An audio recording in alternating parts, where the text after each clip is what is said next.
Hello friends, सत श्री अकाल, आदाब, नमस्ते। My name is Digvijay and welcome to Chetan Bharat learning. तो आज हम आगे अपनी स्पोर्ट्स आर्ट कल्चर की नेक्स्ट सीरीज लेके and without much ado let's begin with the current affairs. ठीक है, इसमें हम क्या क्या कवर करेंगे। हम कवर करेंगे ऋषभ पंत के बारे में, he is been inaugural player of the month award, इनको मिला है। सेकंड, हम कुछ news sports related term cover करेंगे जो कि कई बार एग्जाम में डायरेक्ट भी पूछी जाती हैं। थर्ड, हम कल्चर के रिगार्डिंग कुछ न्यूज़ पढ़ेंगे जो एंशियंट बुद्धिस्ट मोनेस्ट्री है उसके रिगार्डिंग। ठीक है, नेक्स्ट हम प्राइम मिनिस्टर ने एक विजिट करी थी उस रिगार्डिंग हम पढ़ेंगे, करंट अपना कल्चर के रिगार्डिंग, वो इंपॉर्टेंट है। नेक्स्ट है the centenary of Shri Nankana साहब, इसके बारे में हम पढ़ेंगे, ननकाना साहब के बारे में, और इसका जो कल्मिनेशन ऑफ जो SGPC एक्ट हुआ था वो कैसे हुआ था और ये कैसे इंपॉर्टेंट है इवेंट, हम इसके बारे में पढ़ेंगे। So without much ado let's begin with that. ठीक है, सबसे पहले क्या है, Rishabh Pant wins ICC inaugural player of the month award. तो inaugural player of the month का अवार्ड किसको मिला है? ऋषभ पंत को। किसके लिए? India's wicket keeper and batsman Rishabh Pant won ICC inaugural player of the month award on February 9, 2021। तो इनको 9 फरवरी 2021 को ये अवार्ड मिला है। ठीक है, England's Joe Root and Ireland's Paul Stirling were also in the race, मतलब ये लोग भी कंसीडर किए गए थे इस अवार्ड के लिए, बट मिला किनको है? मिला है ऋषभ पंत को। ठीक है, इसके regarding he got the honour for his heroics and great batting performance in India's tour of Australia in January 2021। तो इनको इस चीज के लिए, ऑस्ट्रेलिया टूर के लिए ये अवार्ड मिला है। ठीक है, आगे हम कुछ टर्म्स करते हैं, कुछ इन्फॉर्मेशन स्पोर्ट्स के रिगार्डिंग है, तो वो आप एक बार जरूर देख लीजिएगा, ये कई बार क्वेश्चन में डायरेक्टली पूछ लेते हैं आपसे।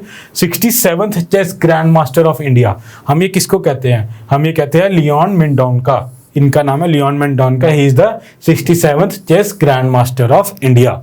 ठीक है, नेक्स्ट देखते हैं adjudged man of the series in the India Australia test series 2020-2021। कौन थे ये? His name is Pat Cummins of Australia. ठीक है, तो ये क्वेश्चन भी कई बार आपसे डायरेक्ट पूछा जा सकता है। नेक्स्ट देखते हैं, अगला क्या है, Juventus, Athletic Bilbao, Manchester United are famous sports clubs associated with football. ठीक है, आगे देखते हैं, Carolina Marin, Viktor Axelsen and Angus Long are famous players of. तो ये कई बार क्वेश्चन पूछ लेते हैं, ये प्लेयर्स किससे एसोसिएटेड है? तो they are associated with badminton. ठीक है, नेक्स्ट एक और है, कई बार ये तो क्वेश्चन आया भी हुआ है ड्यूरेंट कप के रिगार्डिंग, तो एक बार इसको भी देख लेना। Durand Cup, Santosh trophy and I league cup are Indian sports events related to, answer is football. तो ये चीज है, ये कई बार ड्यूरेंट कप का तो क्वेश्चन रिसेंटली भी आया था एग्जाम में। ठीक है, नेक्स्ट है जो हमारे लिए इंपॉर्टेंट है, end rubber, pitcher and home run are the terms associated with. ठीक है, these are the term associated with baseball. ठीक है, नेक्स्ट क्या है, which Indian cricketer is also known as Jumbo. ठीक है, तो जंबो हम किनको बुलाते हैं? ये है मिस्टर अनिल कुंबले, तो he is also known as Jumbo. ठीक है बच्चों, नेक्स्ट न्यूज देखते हैं अपने कल्चर के रिगार्डिंग। ठीक है, नेक्स्ट न्यूज है, 900 years old ancient Buddhist monastery was recently unearthed by Archaeological Survey of India in where it is in Sitagadi Hills, Hazaribagh district of Jharkhand. तो झारखंड में 900 years old ancient Buddhist monastery मिली है। इसमें क्या है? It is a 10th century structure. ठीक है, 10th century का structure है, रिजेंबलिंग अ स्मॉल बुद्धा विहार। ठीक है, बुद्धा विहार क्या होता है? बुद्धिस्ट श्राइन कम मोनेस्ट्री। ठीक है, इसमें ये था डिस्कवरीज अराउंड द साइट, हमें साइट के आसपास क्या मिला हम वो देखते हैं। ठीक है, 4 स्टैचूज ऑफ डाइटी तारा। ठीक है, 4 स्टैचूज ऑफ डाइटी तारा, ये किस मुद्रा में है? दीज आर इन वरादा मुद्रा। वरादा मुद्रा क्या होती है? Gesture of hand showing dispensing of boons. So varada mudra is gesture of hand showing dispensing of boons. ठीक है, अगला क्या स्टैचू मिला है? 6 statues of the Buddha in bhumi sparsha mudra. ठीक है, भूमि स्पर्शा मुद्रा में बुद्धा के वो स्टैचू मिले हैं। भूमि स्पर्शा मुद्रा क्या होती है? Gesture of hand showing 5 fingers of right hand towards the earth symbolising the Buddha's enlightenment. ठीक है, तो इनको ये वाली फिगर्स मिली हैं कितने नंबर में? 6 इन नंबर। ठीक है, नेक्स्ट क्या है, discovery of the statue of deity Tara shows that the region was important centre of Vajrayana sect of Buddhism. ठीक है, वज्रयाना किससे रिलेटेड है? तांत्रिक बुद्धिज्म से। ठीक है, नेक्स्ट क्या है, नागरी स्क्रिप्ट। कौन सी script? Nagari script. It is previous version of Devanagari script on a Tara statue was also found. ठीक है, अगला देखते हैं, sculpture similar to Shaivite deity Maheshwari with a coiled crown and chakra indicates culture assimilation in the area.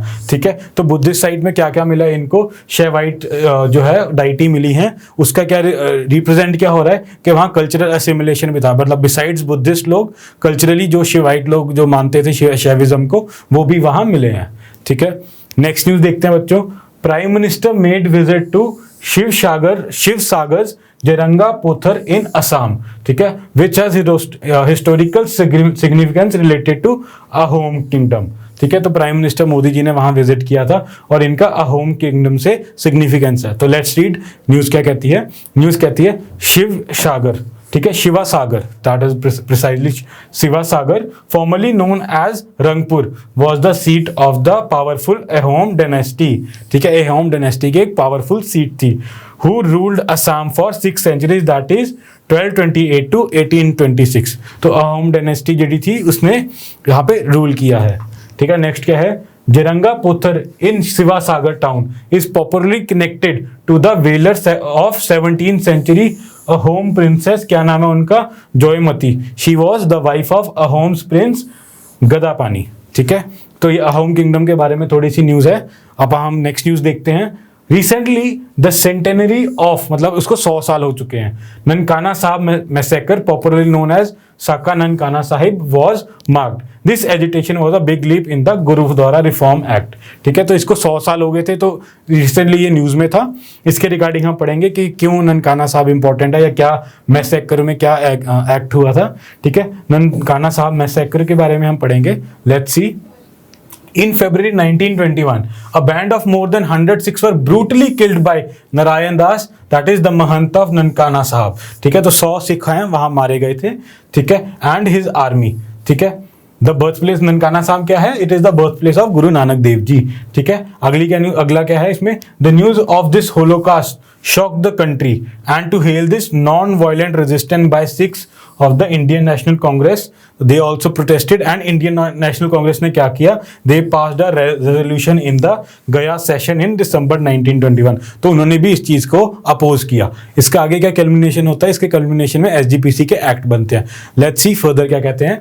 Further है, SGP formed its own probe. ठीक है, शिरोमणि गुरुद्वारा प्रबंधक committee, इन्होंने अपना एक अपनी तरफ से एक इन्वेस्टिगेशन की, and asked Mahatma Gandhi to be a part of it. ठीक है, तो एसजीपीसी ने महात्मा गांधी को भी इस चीज में इनकलकेट कर लिया था। ठीक है, SGP passed a resolution besides Indian National Congress, SGPC ने भी रेजोल्यूशन पास किया था, and decided to support the non cooperation movement, so that is why Sikhs were also part in it. ठीक है, being run by Mahatma Gandhi, obviously इन्होंने महात्मा गांधी को approach किया, उनके साथ जुड़े थे। अदर कैंपेन्स लाइक, आगे जो कैंपेन्स हुए थे जिन्होंने कल्मिनेशन ऑफ एसजीपीसी एक्ट के लिए हुआ था, वो है other campaigns like Guru ka Bagh Morcha, Jaito Morcha etcetera were also held, which led in the culmination of enactment of Gurdwara act 1925। ठीक है, आगे क्या है, गुरुद्वारा एक्ट के बारे में देख लेते हैं। The gurdwara act 1925, the British government finally passed gurdwara act 1925, making SGPC a democratic body for better under administration of certain Sikh gurdwara. मतलब सिख गुरुद्वारा एडमिनिस्ट्रेशन के लिए, जैसे वहाँ के मंत्री ने थोड़ी सी अपना मतलब धक्का किया था उन लोगों के साथ, तो उसके कारण इन्होंने एसजीपीसी बना दी थी कि अब ये गुरुद्वारा मैनेज करेंगे। ठीक है, this act enabled SGPC to control all the historical gurdwaras as well as gurdwaras under section 87 of this act. तो एक सेक्शन 87 के एक्ट इन्होंने डिफाइन करके इनको गुरुद्वारा का कंट्रोल दे दिया था। ठीक है, that was all for today friends, thank you and thank you for being with us, thank you.